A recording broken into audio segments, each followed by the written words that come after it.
Our next speaker is Connor Rowan, and I do want to give a special thank you. Connor's mother is the one who clued us into this program and let us know about how to apply to participate. So we appreciate that she thought of us for this great venue. So thank you so much, Mrs. Rowan. Good job. So Connor is 14 years old. He is a kind, respectful, and fun-loving person who enjoys lending a hand to friends, family, and his community. He has a passion for learning and a wide range of interests, from 3D modeling and programming projects to designing contemporary architecture in Minecraft, writing and publishing his own novels, composing music, and improvising on the piano. You and Ion can get together and jam on your keys. Recently, Connor earned a prestigious Silver Key Award in the 2026 Scholastic Art and Writing Competition for speculative fiction. He was also invited to play at Carnegie Hall earlier this year. Tonight, he hopes his TED Talk will offer a fresh perspective on how natural disasters, as devastating as they can be, may also bring people together in unexpected and meaningful ways. I'd like to also point out that Connor's books that he has published are available at the Frisco Library if you should like to check them out. Are you on your fourth book now, Connor? Yeah. He's on his fourth book in a series. Connor, welcome.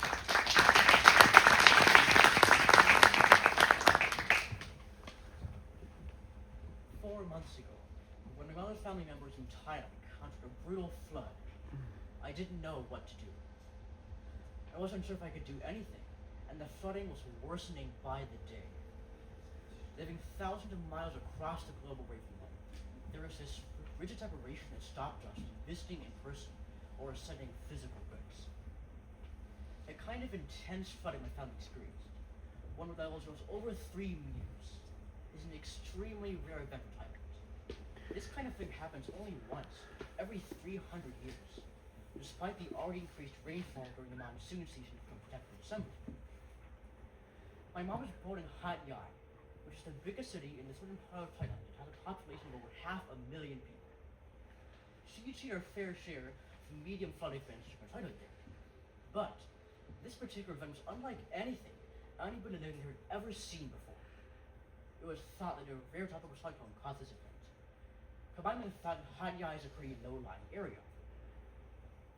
So this was why everybody in my family in Thailand, including my grandparents who happened to be in the area, everybody was becoming so worried and panicked as the flooding continued to worsen, threatening to drown animals and destroy cars as it did so.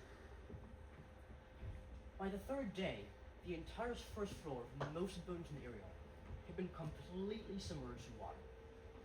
If we were lucky, and my family set up battery power in their phones, we got to do a batch of pictures at night, each one showing the near exponential rise in water in my family's print shop.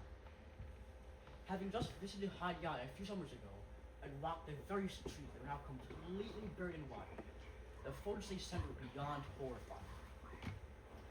All of my family mainly lived in the second floor of their shop. The flooding soon became so bad that they were forced to move to the upper deck. For several nights in a row, they slept in plastic chairs as the rain hammered down upon thin tarps above them, occasionally dripping onto their heads directly. And because of the long power outages in the area, we often had to stand by and go through our daily lives, although I couldn't really focus on anything. My mom found it hard to stick to her routine as well, texting my aunts multiple times a day and hoping desperately for a response. I did try to call or text my cousin Aishu, who is 6 years older than me, as much as possible, because he was there at the print shop as well, and could translate everything that was going on from Thai into English. In between our updates though, I felt helpless and isolated, and also a bit resentful that we were enjoying such nice weather at home, while they had to endure so much suffering. But what I didn't realize, especially towards the end of the flooding and towards the cleanup phases, is that connection between people can happen in unusual ways. It doesn't always have to be a face-to-face conversation under perfect circumstances. In fact, it's sometimes better if it's not. Whenever I talk to my cousin AC via FaceTime, He always told me that everything was going wrong, that there was little hope left for evacuation. Every so often, he would say, a rescue boat would attempt to drop by.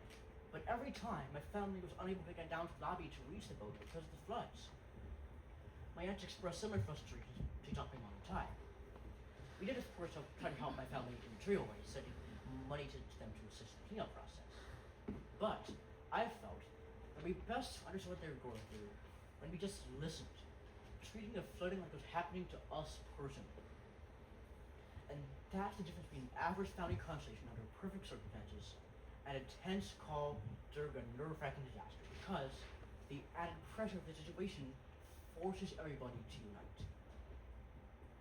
When the flooding finally ended and the cleanup process began, I found that I uncovered a new way of looking at floods and their hardships. Because the flooding in Thailand showed me that although disasters can be perilous, costly, and life-threatening events, maybe we can make the most of them if we only know how to support each other through these troubling times.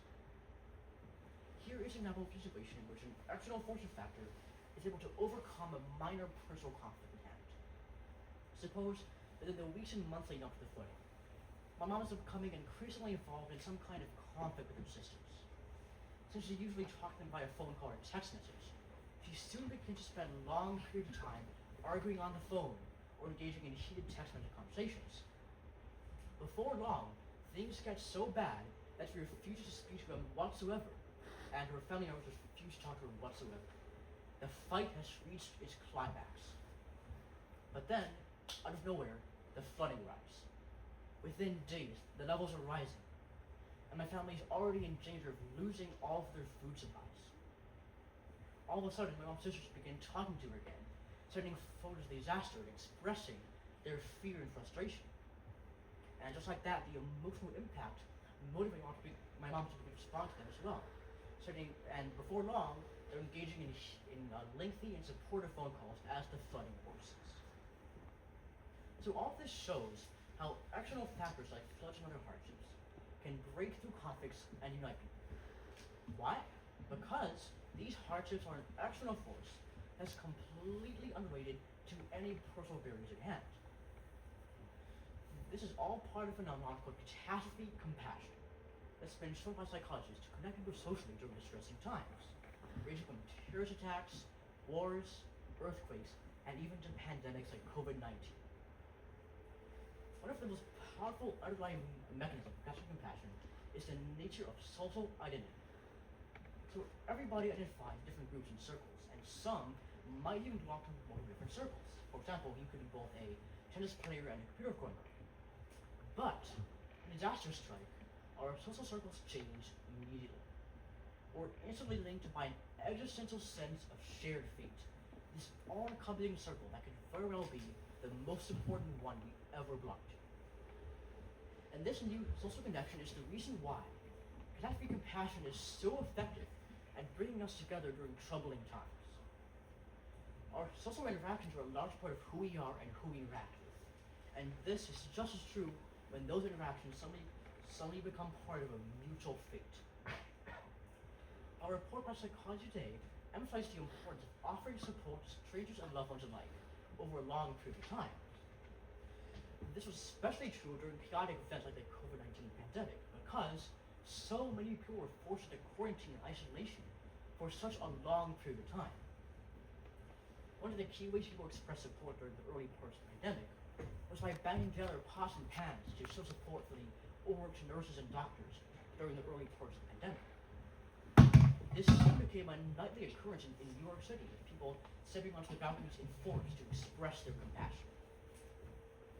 But what if there's something you can do to help others directly? What if you don't have access to the necessary resources? Or like me in the flooding situation, what if you simply live too far away from where the trouble is happening to do anything physical? That doesn't stop you though, because there's so much more you can do to help others cope with hardships that doesn't involve physical action. Whether it's simply talking to them or sympathizing with them in any way you choose, it's vital that you remain connected with the people you know and love during hardships. And that's exactly what I tried to do during the flooding event last November. And the connections I formed during the flooding outlasted the event itself. they continue to affect and shape the way we talk to each other. Today, although nobody was injured, my family is still trying to clean up and restore their child from the disaster. But nowadays, whenever I talk to my cousin Asia, I feel like I understand him a little bit more whenever he complains about something or tells me about a challenge he's dealing with. And I also became motivated to learn the Thai language so we could better communicate with my relatives. Another clear example of how the disaster brought us together. The feeling of fighting a shared enemy, whatever it is that's affecting you and others, is what brings us together, and it's a key skill to have in a changing world. So the next time a friend or a loved one encounters a devastating disaster, a hardship, even just an ordinary illness, remember that simply talking and sympathizing with them, virtually or in person, can be exactly what they need to get through it all. And it's okay to feel panicked or helpless the first time you try to do this. It was certainly a daunting experience for me when the flooding started in Thailand. But from what I've encountered, the benefits of showing catastrophe compassion will be with you, your friends, or your family for much longer than you think. After all, they're still with me almost 4 months later.